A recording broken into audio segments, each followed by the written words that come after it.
ربک الذی خلق آتی ہے۔ پھر آقا علیہ الصلوۃ والسلام نے جو اگلے 13 سال مکے میں گزارے تو اس میں نہ نماز تھی، نہ روزہ تھا، نہ حج تھی، نہ زکوٰۃ تھا۔ ان 13 سالوں میں آقا علیہ الصلوۃ والسلام نے ایک ہی کام کیا کہ لوگوں پڑھو لا الہ الا اللہ، تم کامیاب ہو جاؤ گے۔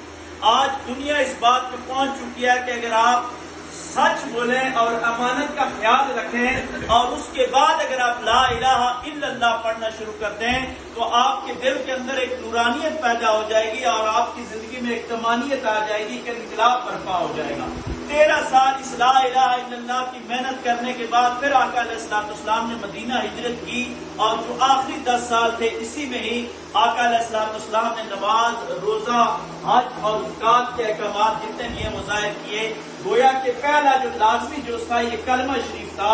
آقا علیہ الصلوۃ والسلام نے ہمیں یہ بتایا کہ اگر کوئی سچی زبان کے ساتھ لا الہ الا اللہ پڑھتا ہے تو اللہ تبارک و تعالیٰ اس کی برکت سے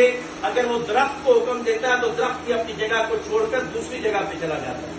اب اگر کوئی جھوٹا شخص کلمہ پڑھتا ہے لا الہ الا اللہ کا تو کلمہ تو سچا ہے لیکن اس کی زبان جھوٹی ہے، اس لیے جھوٹی زبان سے لا الہ الا اللہ اثر نہیں کرتا۔ اور دوسرا پھر لا الہ الا اللہ وہ اثر کرتا ہے جو مرشد پڑھاتا ہے، جو کسی مرشد کے سنگ لگ جاتے ہیں، کسی نیک آدمی کی سنگت اختیار کرتے ہیں، اللہ والوں کی سنگت اختیار کرتے ہیں۔